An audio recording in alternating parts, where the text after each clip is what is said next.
Raheem Sterling's achievements haven't gone unnoticed. It appears that Real Madrid could be circling as the Manchester City winger tries to agree new terms to keep him in England's northwest. Craig, are you surprised that Real Madrid are interested, first and foremost, and would you be very surprised if he chose to go?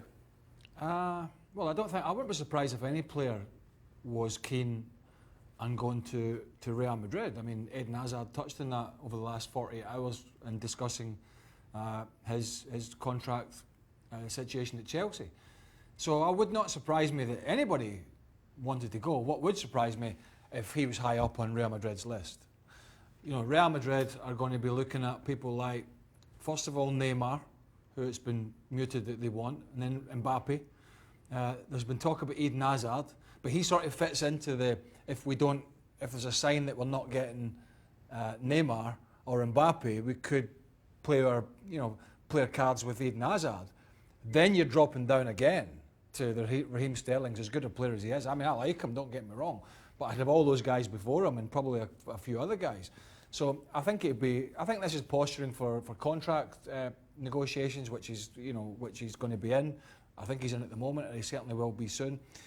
So I think it's a handy time for Real Madrid to be named as a potential suitor of Raheem Sterling, as good a player as he is. Taking a look at the improvements he has made under Guardiola, it has been an exceptional campaign. The last one, obviously, with his 18 goals and 11 assists as well. Dangerous from every angle.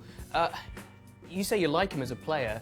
Is there a limit on how good he can be, given his age and given what he's done under Guardiola so far? I think he probably, he's roughly what he did last season, and if he kind of looks by his stats as if he's on the way to getting there or thereabouts again, that's pretty good for him. I mean, he was always struggling in the final third. He's never been a great crosser of the ball, but in recent times at City, although he played on the left at the weekend up against Joe Gomez, didn't have much success. He's drifted in a lot closer and played with Jesus or Aguero and sort of played a more central role. Did it for England at the World Cup near Harry Kane, got a bit of criticism, which I thought was unjust. But he's never going to be a guy who's going to be great in the final third, but he's improved in the final third. And I think he's kind of at his ceiling in terms of his finishing and his goal scoring. But he gives defences so many problems by his movement because we know he's quick. So I think he's a great asset, and Pep Guardiola said that at Man City. Everybody was saying, well, Mahrez is coming in and Bernardo Silva's playing well and Raheem Sterling's going to be the one getting dropped. There's been no sign of that so far.